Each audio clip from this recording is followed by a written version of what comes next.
we shall be live again. Let's just move on from the driver lineup. Sorry, we'll talk more about Ultimate E maybe towards the end if it works. Cool. I hear some weird buzzing noise. Is that me? No, it's not me. Alright, so alright, Aman and Aditya. So we talk about Ultimate E. And I wanted to address something. Obviously, you guys said that you were planning to start Ultimate E from Jan or Feb, you said? If I'm not wrong? Yeah, I mean, that's when we first put the plans together, but eventually we decided then that we would start in July. We didn't have a name. The name came about like literally 2 days before the first Ultimate. And that's when we started thinking about it. But Yeah.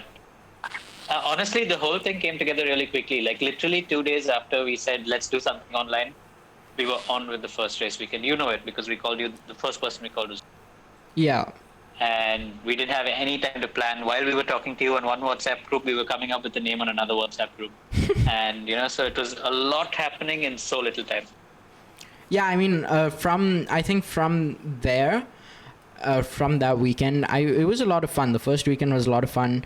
I think from there, I got pretty involved with the first PS4 weekend, and there was a lot of stuff that we had to sort out that we didn't sort out from the first weekend. Like obviously we were winging it, like the first weekend. Yeah, we're still winging it, don't worry. For sure, we still are, and you've been as involved right through, man. So you've seen it unfold right through and through. Yeah, and it's getting better every day, pretty much at this point. But I mean, something I wanted to talk about is obviously you guys were planning for July on this idea from Jan. Are we gonna see this idea being carried out after lockdown though? Because this is something that we are doing during a lockdown, but will this be continuing after?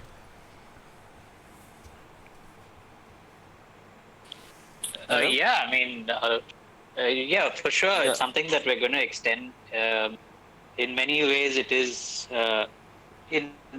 partly the future of motorsport. Yeah. I wouldn't say it's the future of motorsport, but it is a big part of the future of motorsport. Yeah. And the fact that it's gaming. Games are going to really up their game with regard to graphics, with regard to gameplay, with regard to everything involved to make it more viewer friendly, and you're going to see that happen over the next 1 year for sure. We've already seen a lot of games, not just motorsport, a lot of other games coming up with updates every week to try and make it more viewer friendly, gamer friendly, audience friendly, everything. So it's going to change a lot, not just motorsport, but also even FIFA, even Fortnite and Dota and whatever else people play, basketball games, everything is going to change to be more audience friendly. Yeah. So I guess we just have to see. It's the next 12 months is going to change a lot in the way we live. It's going to be a new normal for sure. Yeah, for sure. The new norm. I mean, these constant updates haven't made our life easy in any way, but you can see them constantly because they've has so much more traffic now and so much more usage that they're constantly trying to improve their and getting one up on their competition, I guess, Yeah, I mean, for sure. You guys got it down. The idea is there, and we've carried forward with the idea, and it's doing really well. Obviously, now from last weekend, we had Naren Karthikeyan on board with Ultimate E, and I actually want to ask you guys, what did that bring to the table, like for the drivers, for the gamers? What did Naren Karthikeyan coming to Ultimate E give you guys? Well, Naren was always really keen. He's been in touch with us for the longest time, and the thing with him is, unfortunately, even he didn't see this lockdown coming, just like all of us. Yeah. And he's kind of stuck with the Logitech G27 and with the chair and office desk. Yeah. So it's not really easy for him to be going up against these kids who've got the best of the best setup. Yeah. And we saw in his first weekend in the first race in Montreal that he was right up there on top. Yeah, fourth place both top, races, if I'm not wrong. Yeah. Yeah, so he was just basically using all his experience. But Naren, again, I mean, he's one of those guys who just always wants to be behind the wheel, and long time no wheel. And he said, okay, if this is the way I have to do it, this is the way I'll do it. And then he said, yep, I'm coming on board, do R Factor, and I'll be. So R Factor was the thing then. It was R Factor 2 obviously there was so much crashing. If you guys go follow Ultimate E, you guys would have seen the amount of crashes that happened during R Factor 2 every race. How many restarts did we have in total? Yeah, I mean, early, not too many, but only a few. We have a viewer question as well. We have a viewer question, but we shall answer that a little bit later, maybe towards the end. Yep. Yeah, I mean, there's so many restarts. It was crazy how many restarts there were. Yeah, I mean, it was great fun to watch. We made Yeah, fun of it also. You guys are both trying to talk. No, but I think this connection, I keep getting cut off. But no, like I just said, I mean, exactly what he said. That no matter how many restarts, I think the racing was awesome. I mean, and we did make some jokes about it and create some memes about it. But I think both races, I mean, they went not up until the last lap. So still good racing. Yeah, for sure. But I did want to mention I was there for the GT Sport races, pretty much all of them.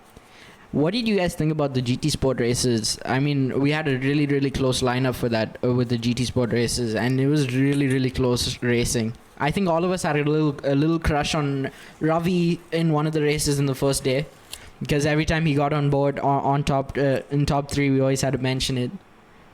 But yeah, I mean, it was great racing for GT Sport as well. Should I just assign you guys for questions because you guys don't know who to answer? Sure. Yeah, I know. You should just point out to one of us. Yeah, for sure. But the GT Sport race was good fun. Yeah, I think everybody who watched it enjoyed it. We were on our toes, we were screaming like fools in the commentary box. But it was great fun to watch, and I hope this weekend also brings some good racing. We've done the same thing again.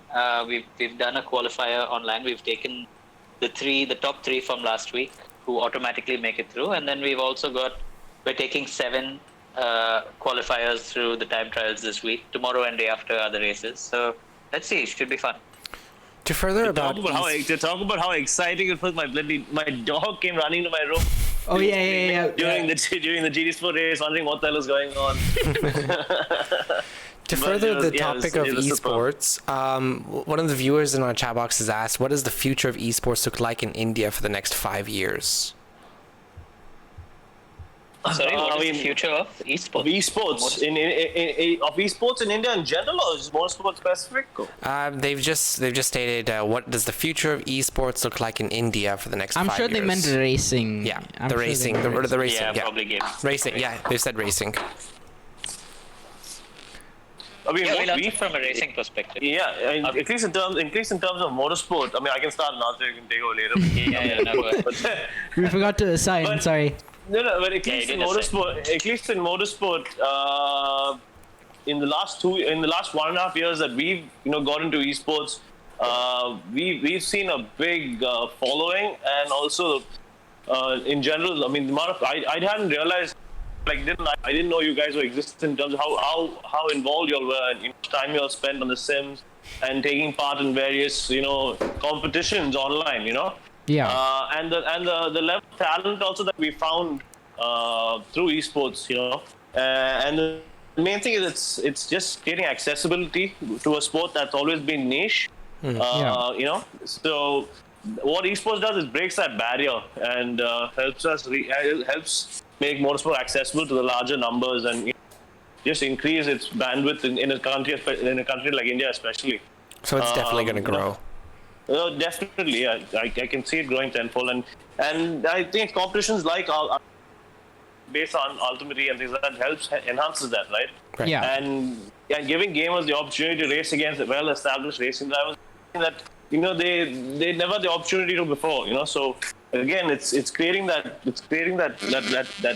level of competitiveness and that structure that wasn't there earlier. So we can use this to make it grow quite a lot actually, and convert these gamers to actual racing drivers as well. Yeah, that is the goal at the end of the day, to take it from the sim to the track and put it in a real car. And also, I that was one of my questions, but thank you for answering it in advance. All right, so getting on to more stuff. Rather, we've talked a lot about Ultimate E, but I do want to talk about you guys and some of the stuff that you guys have done together as well, besides X1 and Ultimate E.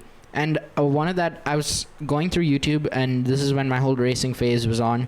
I was going through YouTube, and I was looking at motorsport in India, especially the Formula 1600s. And I always saw training that you guys were doing.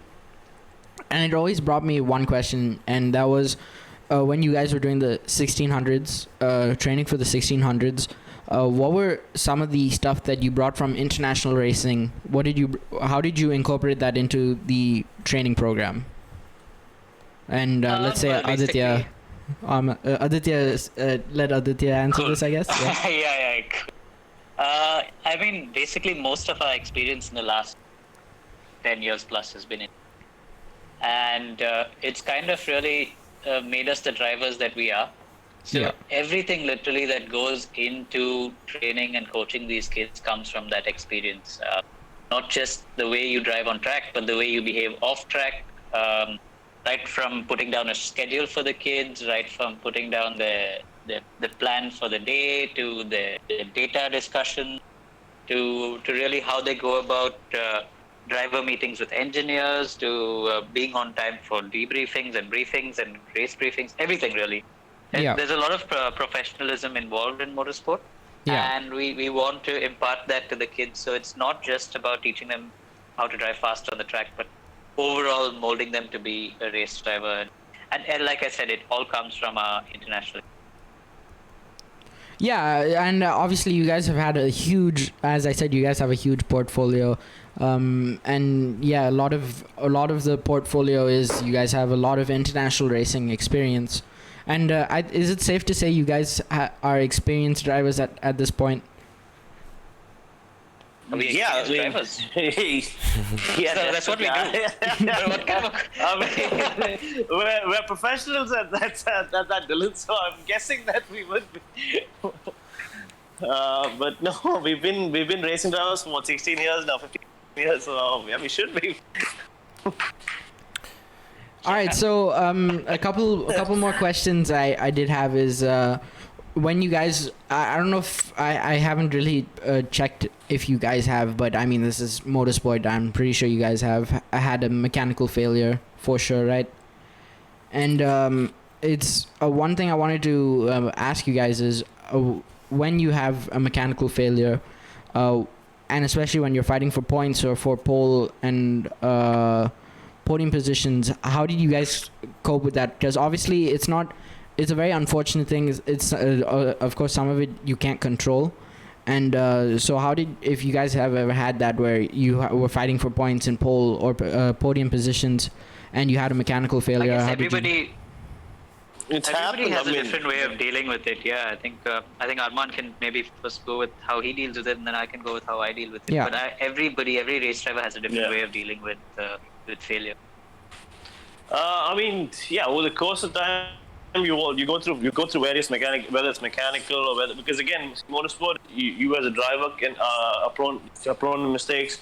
The machine you're driving, could give up at any point in time, depending on the situation or the stress levels. You've got manpower behind it, but you have a team who's behind you, which not many people know about. So again, there the smallest mistake could cost you a race as well. So all these factors are there, but in the end of the day, when it happens, it could be frustrating, it could be disappointing, it could hurt depending on what the situation is. Given depending on where you are in the championship, depending on where you are running. But as you go, as over the years, I've realized it's basically, you analyze it, you get over it, and you move on to the next race. Yeah, it hurts, but you can't dwell on it. It's something basically. If it's a mechanical failure, you basically think about, okay, there are times that you as a driver again let the team down. So it works both ways, but it's all about how quickly you can just move on to the next chapter, really. Yeah, and Aditya, how do you cope with it? Yeah, see again, like Arman said, there are many different kinds of failures that can happen. And when it's a mechanical failure, you first kind of look into what caused it, because even you as a driver can cause a mechanical failure. So you kind of go and analyze it to see whether you caused it or whether it's a mechanical failure that came from somewhere else. So once you do that, then you kind of, if it's a mechanical failure that wasn't your fault, which is your question, then you kind of, it's not something you could have controlled. Yeah. So you just go back the next race weekend. You just erase that completely from your head. You go back the next race weekend, and do the best you can and do what you know how to do, really.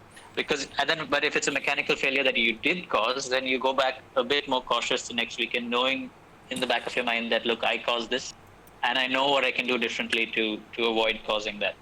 But the best way to go about it is kind of just refresh, restart, and go and win. That's it. For sure. And I think I have one more question before Chris starts to take over. And I'm gonna start drilling into the emotions. Drilling in. Hopefully, he won't make you guys cry. No, I'm joking. But I mean, so coming into a race season or a race weekend, what were some unexpected challenges? Let's say, Arman, you go first. Man, motorsport's full of uncertainty. I'll tell you that much. Yeah. You need to be in it to know. I don't know how to explain it, but there's nothing certain about motorsports. I mean, it's basically at the end of one, you find yourself lucky to be back in the car the next year. Yeah. So your season gets over maybe in October, November, but then the second the season gets over, you're fighting till Feb, March to work on the next year's budgets and the next year's the next year's seat, basically. Yeah. So you're always looking for new opportunities, looking for new things. So the thing is with motorsport is you always have to be prepared to get that call to be in the car tomorrow. Yeah. So it's a lot more on, as a kid, I always thought you just need to be physically fit, and that's enough to drive a race car. But, over the years, it's a lot more you got to be prepared a lot more mentally. You got to be mentally prepared, basically. And that's what helps you perform in that very limited time space that motorsport allows you to, because you have a very small window during even a race weekend or a test to perform. And you got to be 110% in that small window, So yeah, there's uncertainty all around you in motorsport, but it's all about keeping yourself in that zone and making sure you're ready to perform whenever that phone rings, basically. So what about coming into a race weekend? Do you have any unexpected challenges? So I'll tell you what. In 2 years ago when it was March, I think, and we had no plans to go racing. And I think 2018, I think the first weekend of April was Sapang Althea. I can't remember. Anyway, it was a Sunday. I think the deal came through. We were racing the following weekend. It was the previous Sunday night. And the deal came through on, I think we closed the deal on Monday night. Luckily, I had a visa. The next day, I flew to Malaysia to prepare the car. My teammate flew in the day after that. And we were testing immediately. So there are a lot of scenarios that way where it's so uncertain. Where the previous weekend I didn't know I was racing, but overnight things just happen. Yeah. And you go there and you still have to make sure the car gets ready and prepared, and so many other things. So there have been various other instances, but this was just one example of how uncertain things could be. Yeah, I mean that's for sure. It sounds like a huge unexpected challenge where you have to fly out next day and go and start testing.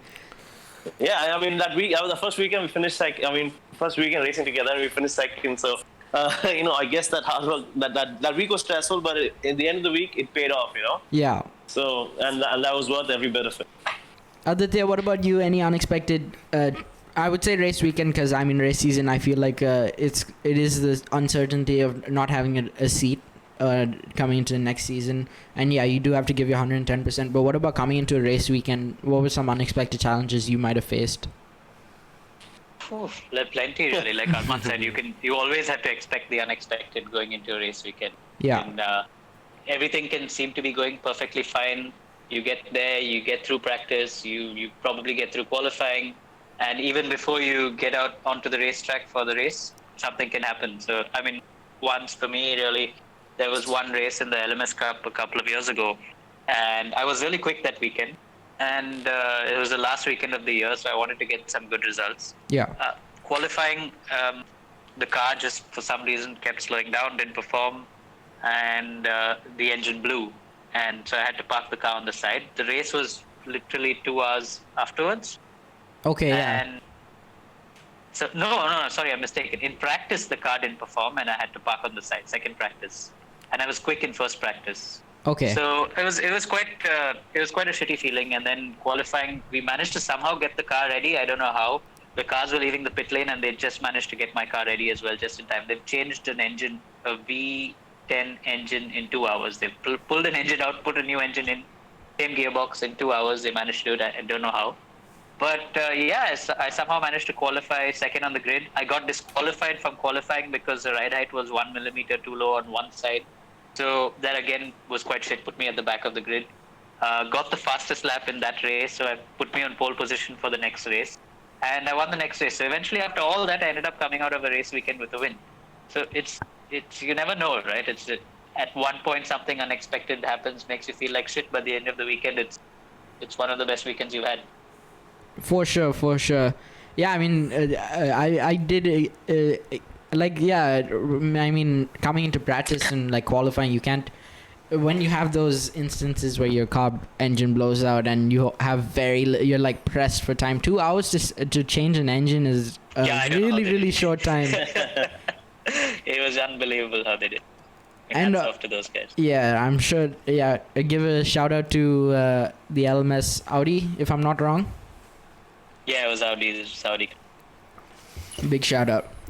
All right, so I think Chris is gonna take some questions from here. He's been quiet, waiting for you guys. I can keep my mouth shut for a while. So let's hope your connection works now. So Aditya, I'm gonna start with you. I'm just gonna say a name and then follow up with a question. And if you have a response that you'd like to add to and it wasn't directed to you can always do that. So Aditya, I'm gonna start with you. Looking back at when you started, how did you see this journey originally taking you? Did you see it going in a different direction as to where you are now? Yeah, I mean, it took many turns along the way. When I started, obviously, it kind of started as a hobby, and I wanted to do it the way my dad did it, so I didn't really see myself going too far. And this was in the really early years. But then as things started to progress and results started to come in, racing got more serious. I raced for Arvind Karthikeyan's team as well.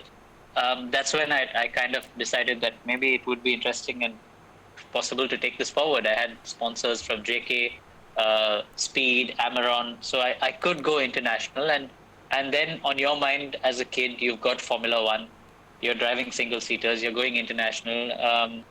But then again, at the end of the first year, ran out of money. There was no way I was able to do a second year. But my dad and I decided, okay, let's go ahead with it and see how it goes. Unfortunately, we got an email one day from Volkswagen saying that we'd like to have an Indian driver. We already have one. We'd like to have one more to come and participate in the Polo Cup in Germany. Now, in my mind, this was a big change because I was going from a single-seater to a touring car that I had never driven before. And I had to completely change my career path. So it was a big decision I had to make at that time. But honestly, a decision I don't regret because from then on, after my first season in touring cars, I said, I'm never getting out of tin tops. I'm just going to stick with it for life.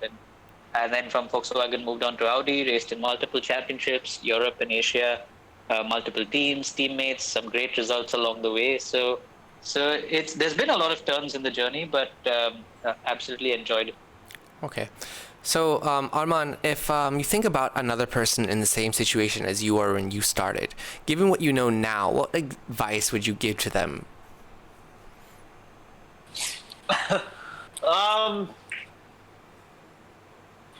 I mean, interesting actually. I would say I mean, I'd say that obviously that goes without saying. You just shut them out and drive whatever you get. But no, just I mean, basically look at all your options first. And make sure you make all your decisions. Basically, look at all your options that you have. Because again, like I just said, budgets in motorsport, especially in the junior rank, play a big role in terms of being like, and another favorite line that I have being in motorsports, you always have to be at the right place at the right time. Right. I'm gonna say it again. So yeah, just make sure that you're sure of what all options are available, and be clear with the path that you're taking. Right. Because you have a very limited window to perform in this sport.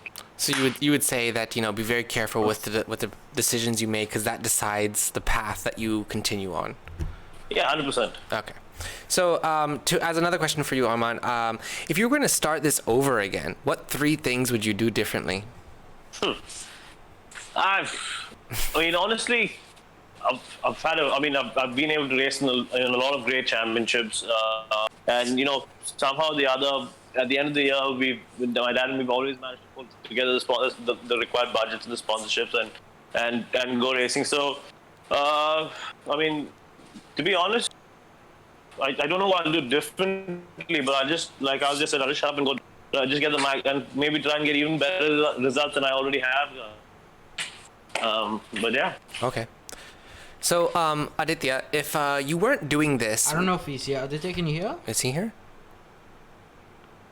I think he's having his... Zone. Arman knows this, but Aditya always has Discord problems. Okay. Arman, you know this. So, Arman, I'll just continue with you, and then I'll come back to Aditya. Sure. Could you give me a specific example of a time when you had to conform to a policy with which you didn't agree with? Sorry? Could you give me a specific... I'm losing you there. No, could you give me a specific example of a time when you had to conform to a policy with you didn't agree with? A policy in terms of like regulations. Basically, yes. I mean, in terms of the regulations, really, they're quite straightforward. At least into all the championships that I've driven. Whether it's been in terms of the safety policies or whether it's been in terms of hello. There he is. Okay. Go ahead. Whether it's been in. Or whether it's been in terms of certain ruling. Okay, obviously there are certain decisions that haven't gone. For example, there was a race where we actually got penalized for track limits, and okay, I understand if it was the same decision for everyone, but right. but unfortunately, the next race when the competitor in front of us actually probably took advantage of that situation, or maybe abuse the track limits a lot more than we did, and we had proof of it, but no actions were taken. So there are obviously, you go through these. You have these with the officials. You always have these arguments, and you have your disagreements.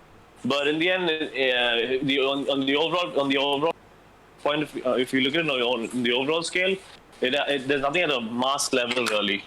Okay. That's never been dished out. Okay. So Aditya, are you with us? Yeah, I'm with you. I don't know how it got disconnected, but I'm back. So Android. Android. So Aditya, I do have a question for you. If you weren't doing this, what do you think you'd be doing otherwise? I ask as in, if you weren't an athlete, what would your profession be? Probably be a chef. Ooh. A chef. I like to experiment with the food I cook whenever I cook. I like that. Biryani things. Biryani things. Biryani, anything really. I just like to experiment. And have you made biryani? Have you cooked biryani before?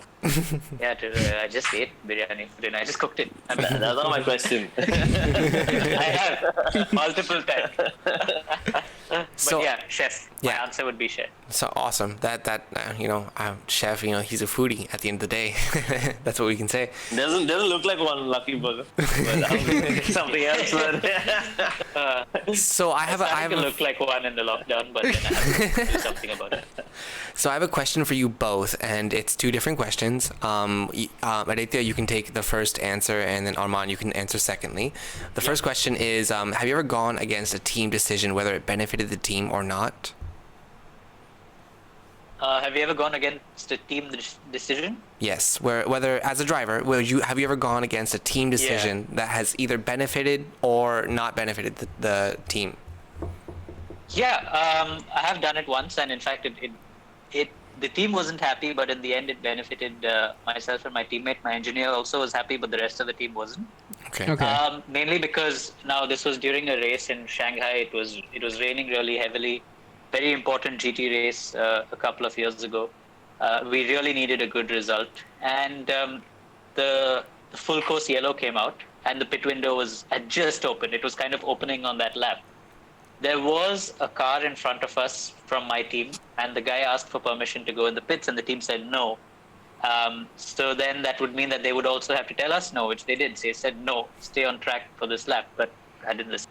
Just went in because I knew it didn't make sense to stay on track and waste all that time. Yeah. And I told my engineer, I'm coming in. I mean, I'm not going to be driving around at 80 kilometers per hour on the track when other people behind me are probably going to stop. So I dived in. I had another car or two in front of me diving. And my team decided to keep the other cars out on track, and they completely botched that race up. And while they were pissed that we did it while it was happening, I think later on they were quite pleased with the decision. But sometimes you just have to take decisions like this, and you have to think on your feet and make it happen. Right. Okay. So Arman, what about you? Yeah, I mean, for me it wasn't on the similar lines, but it was again for me it was actually in single seaters.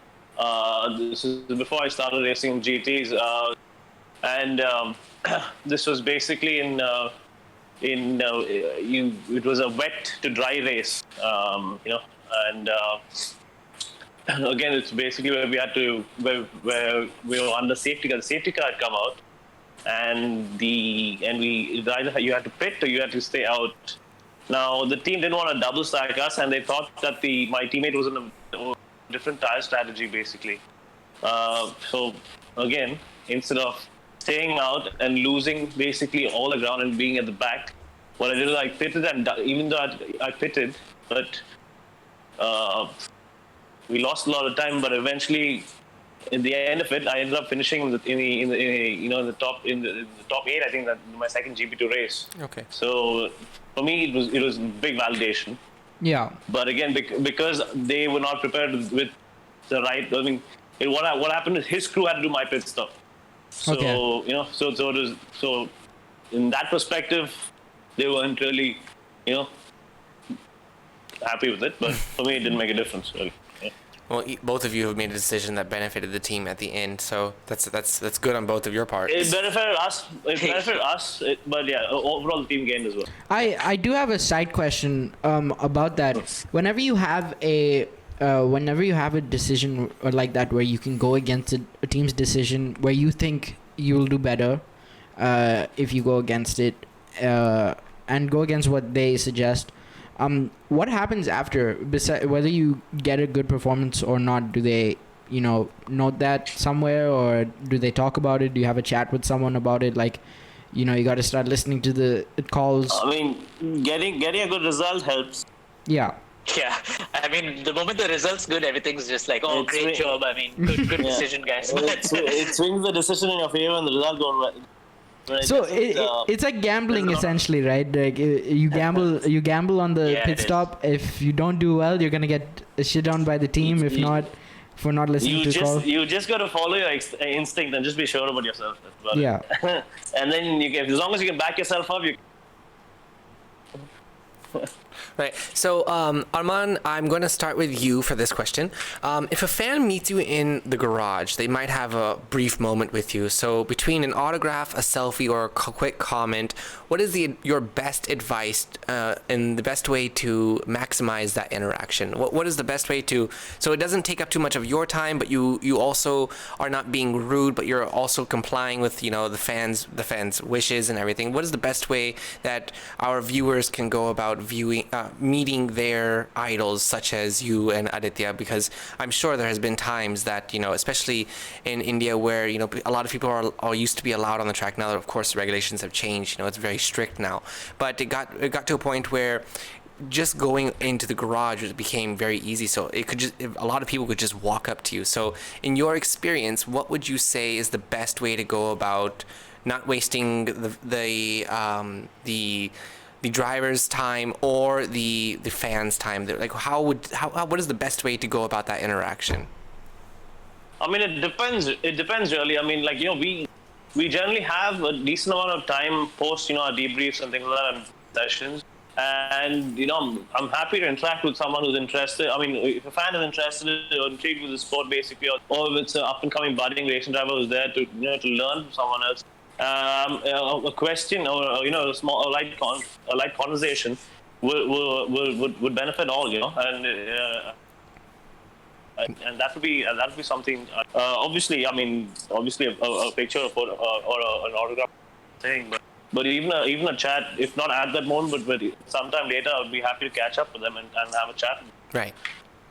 That way, you guys are extremely nice. Like, I actually wanted to talk about that an interaction like that. My brother went for the Formula MRF Challenge race in Chennai, I think 2018, and that's when Mick Schumacher came, and he refused to take any pictures with anyone. Oh yeah, I remember. Including Brandon. But you got a photo with. The thing with Mick Schumacher when he came, I mean, in his defense, the organizers actually kept him away from everybody else because people were asking him too many questions about Michael Schumacher. His father, basically. Yeah.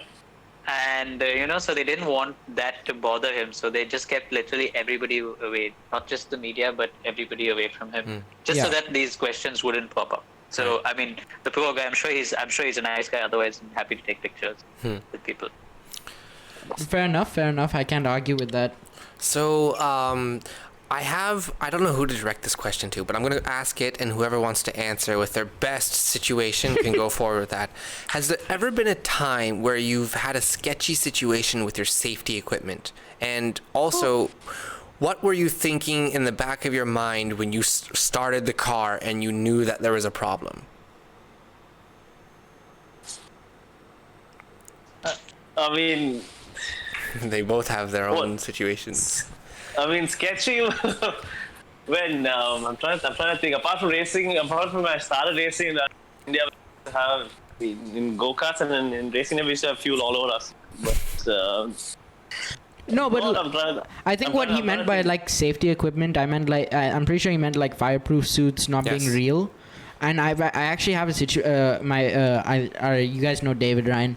He was actually telling me about that. He was with this academy, and I'm not going to name the academy because. No, I know that story. Yeah, we've heard of this incident. Yeah. But no. See, like when we're racing abroad, and when we go through a race weekend, even now in India, if you look, I mean, when you go through a national championship, or even if you came to the league last year, so pre-event scrutiny is very strict. The scrutineers go to each and every competitor. They go to the car, do a check. They go to each competitor and do a full customary check in terms of their equipment, from their underwear to their overalls to helmets to everything. So, and everything is basically noted down, and the sticker's been put on your helmet and your harness device, your head and neck support system. Yeah. So they're very thorough with in that perspective. Yeah. Because again, I mean, every year, the FIA and everyone is getting stringent in terms of the safety standards, and they're always trying to improve and come up with new ways to make it safer. Right. Yeah, I actually wanted to mention when that story came about especially the incident that happened. My mom, as soon as because I was planning on going into Formula LGB this end of this year for the Novus Cup. I was planning on going for that, and I was planning on going with Momentum. Obviously, everything's been put on hold now. Probably going to start with the MRF Challenge. That's going to be really hard for me, but I'm going to try out with that. And not M Sport, huh? You need to contact me. You need to contact me on that. I was actually gonna talk to you about that. Shall discuss later. So I have a really important question that I've actually been dying to ask, and I've only got like 5 more, but this is one that I need to ask like right now. So let's say that both of you, in your own scenarios, if your crew chief puts a super secret illegal part in your car that made it way faster, would you want to know about it? No, I don't want to know. As long as it makes it go fast, I don't care, man. I don't want to know.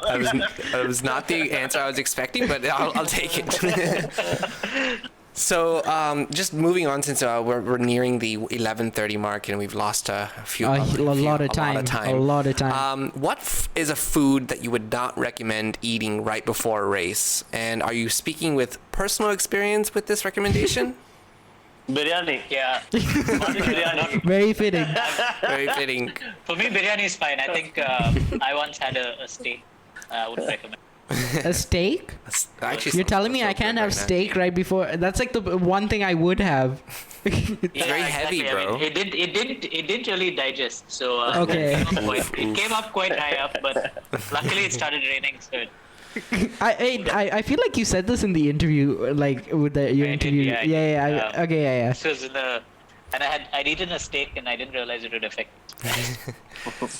So with there being talk off late all around the news, there are people saying that that the Pentagon in the U.S. has supposedly said that there's UFOs flying around, but they don't call them UFOs; they call them extraterrestrials, something else. That is okay. There's a whole lot of stories going around. So based off of that, if there was life in outer space, do you think they race?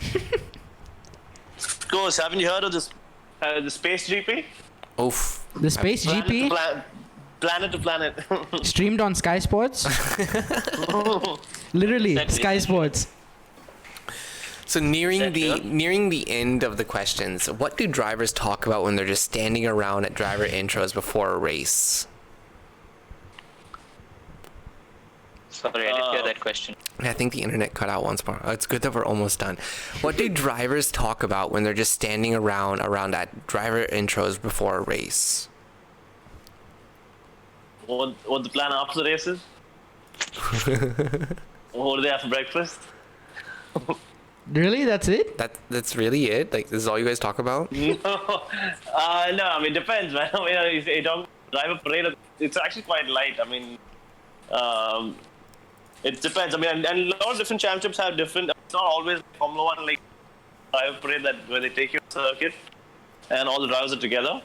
But Okay. I mean, for example, I think for us we had more of autograph sessions or like meet and greets before the race and things like that. But it's all very light at the time, so only light content Right. usually during those social times. Yeah, and you're usually, I mean, most of the time with your own teammate, so you're just having your usual conversations with your own teammate, and that can be. And for me, from my personal experience, it was usually it had not much to do with what was going to happen on the track. Right. It's more about everything else.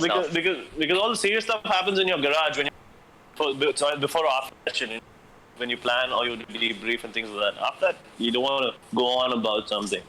Right. Yeah. So I have a sort of road question for you both as well. When someone pulls a jerk move on the road, when you're just driving down the highway, how does that feeling compare to the feeling of somebody pulling a jerk move on the track? Jerk move on track is fine, really. I mean, Yeah, you just, on the road I get road rage. On the track, it's fine. It's fine. yeah. Start racing. Put on the helmet, gloves, get on it. Yeah, on the road it's not pleasant. You always want to get back at the person who did it to you in some way, and usually as a race driver you have many ways of doing it. You don't realize. Yeah, very subtly actually. Very It's subtle great. ways of doing it. But yeah, on the track you just let it pass. You get if it's a real proper jerk move and someone has put you off the track, then you just do it back to the person. And it's usually you get back what you give. That's it, and they understand that. Right. So what's your opinion on the budget cap for the 2021 season, and how will it affect the competition within the best of the rest? Formula One he's referring to, just in Yes. case. Yeah, of course. I mean, I think it's mandatory. I mean, give one. Just talking about the general competition, I think you might have a few surprises, but the top guys will always find ways to be where they are right now. We've seen that in all the rule changes that have happened in the past. Yes, there have been a few surprises we have again. What we're also seeing is that a lot of, quote unquote, but B teams that are there. I mean, there are two teams that have identical looking cars right now, so yeah, you will have surprises, but it does give the smaller teams more of a fighting chance and closes the gap to the top teams. But I feel like the pecking order will still be pretty similar. Okay.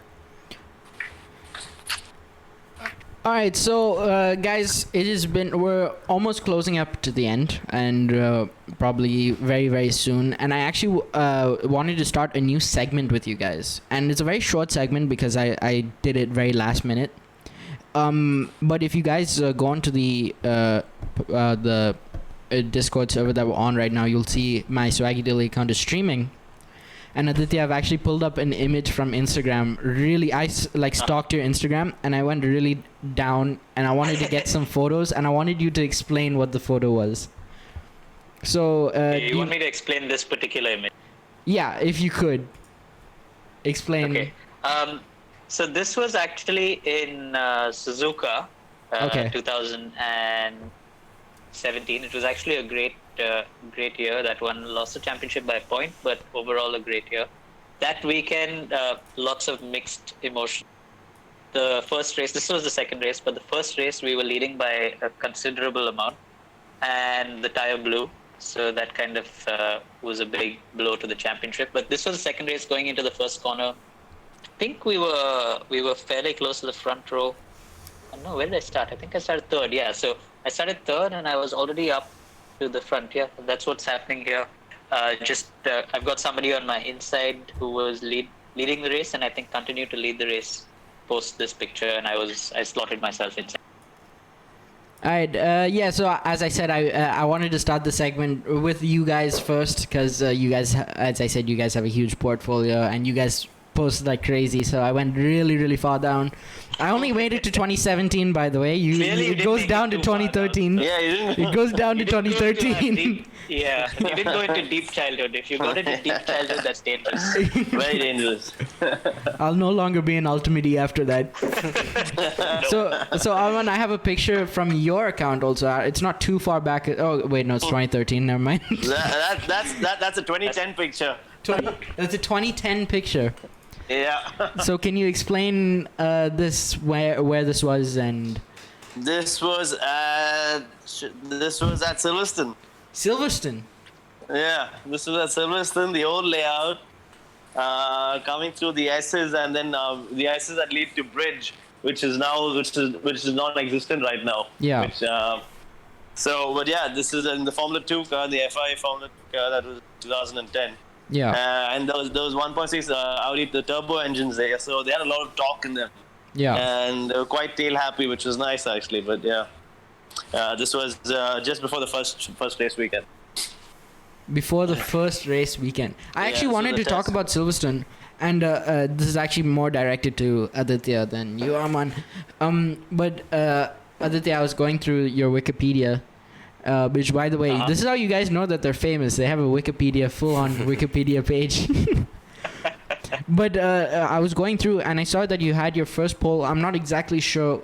I know it was Silverstone, but I'm not exactly sure which championship it was. But you had a first pole.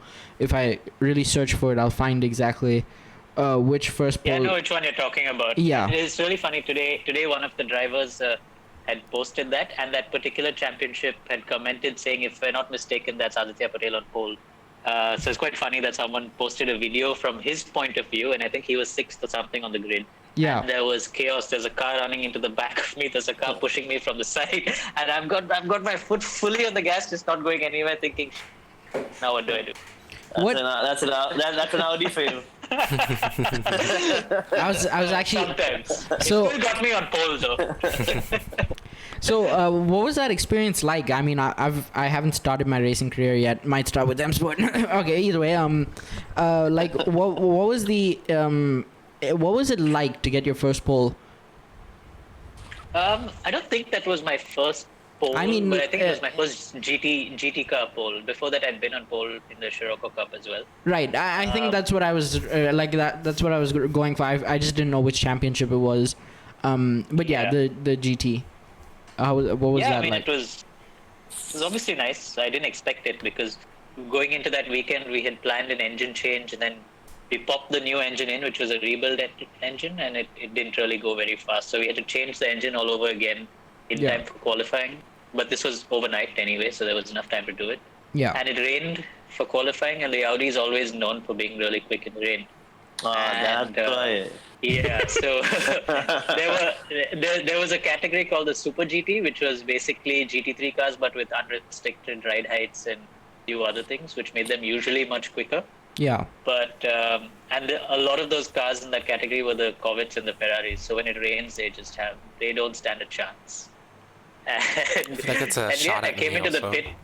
Yeah, I came into the pit after doing 3 or 4 laps, and because I wasn't going any quicker, and then I saw myself on top. So I said, okay, cool. I mean, pretty sure somebody's going to go quicker than me at some point, because the track was also drying up. But, So yeah, well, what are the restrictions on that? Like on engine change especially. Like what are the restrictions like? I'm sure back then I it mean, was a you've lot. got to.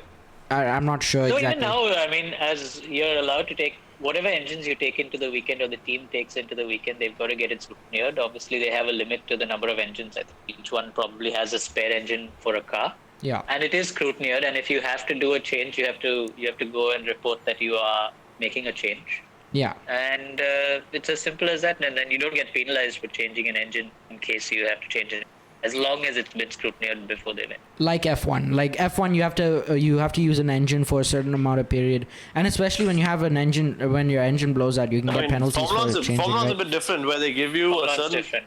they give you a certain number of engines that you can use for the year, and if you go beyond that, then you take a penalty. Yeah, normally in a GT car, you just use one, maybe 2 Yeah. engines max. You don't change engine. Yeah, one should last a year. Yeah. Yeah, I mean those engines are extremely powerful, and the cars like Formula One cars is just a whole category by itself, really. LMP1 is getting very close to it, though. Going to be realistic here. The LMP1. Yeah, but it all comes at a cost. They spend hundreds of millions a year. I mean, Dylan, your Formula One budget for a Mercedes team is close to 500 million a year. Yeah. They like last year, if I'm not wrong, they made over $1 billion for the year. If I'm not wrong, it was last year or 2018 year. They made like a huge, not the budget, but they made a lot of profit. But yeah, I mean, guys, it's getting close to quite late. I'm just gonna say. It's way past my bedtime. Way past. I want to thank you guys so much for coming by. Obviously, we've had our technical difficulties, Yep, but thank you. persevered. And yeah, it was great to have a talk, especially talk racing with you guys and cars and stuff. And yeah, it's been a really great. It's been a pleasure, and it's been really great to have a conversation with you guys. I do want to ask one more thing before you guys go. So sorry to keep you, but it's just one last thing. One of our viewers asked, what would it cost to set up a basic racing sim at home with the complete works?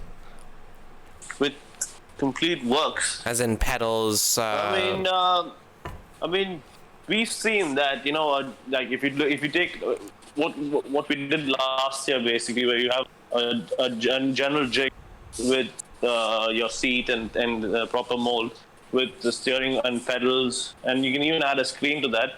I think you can do it for a lakh of you can do it for a lakh. Probably. Yeah. So this is like what the I setup think you had in your X1. cockpit would cost you.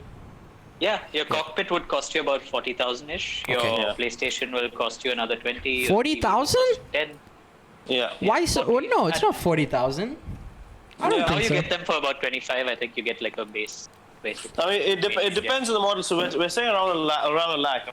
That I mean, Yeah, everything put in. Your PlayStation, plus or your TV, your minus, cockpit, yeah. your TV, your steering wheel, everything. Steering wheel. So basically, your rig. Yeah. All right, I'm There's one more question. We have time for one last question, and it's This a is the big last one. question. It's a big one from viewer. Okay, so this person says, what do you think is the most valuable piece of advice he has given as a racer that has stuck with you? So could you repeat that? What do you think is the most valuable piece of advice he has given as a racer that has stuck with you? I don't know exactly who he is. Let me look at the question. Hold on one second. It's It says it's an important question, but we have no idea what it it means. says Arman, your dad's been quite the mentor for so many kids getting into racing, ESP karting in Chennai, and he still seems to be as dedicated now as he was a decade ago. What do you think is the most valuable piece of advice he has given as a racer and that has still stuck with you? If Auntie had balls, she'd be uncle. Shut up and drive. There you go. That's the answer. I want to have a conversation with your dad, Arman. There's that, and there's another one, but that's NSFW. We'll tell you that one separately. Tomorrow online we'll tell you. Yeah. So tomorrow, guys, don't forget about Ultimate E Official. Go follow that, streaming on YouTube and Twitch, and obviously also follow our podcast. We stream pretty regularly Monday to Thursday, and follow these guys. These guys have been we've had such an amazing time with them. Obviously, we've had our technical difficulties, but thank you so much, Arman and Aditya, for stopping by. And I hope Ultimate E does well as well as doing well at the moment. And I hope we can also have a chat again on the podcast soon, especially when we're bigger and have a big audience. Oh yes, of course. We have to get these guys back on. Yeah, we have to get these guys back on. There's going to be an update. They're going to be updating their lives as well, so we have to give the update. And the closing question, I don't know why I forgot this. Will we see you guys racing anytime soon? Yeah. Yeah, let's hope so. Never say never. Yeah. Racing for M Sport, Arman. That you are. That I am. Just call me later after you get some nice sleep. We'll talk about it over biryani or something. Sounds like Done. All right, thank you guys so much. I hope you guys have a great night, and thank you guys just so much. Thanks, guys. See you. Thank See you. you. Bye. Bye-bye. Bye. Bye.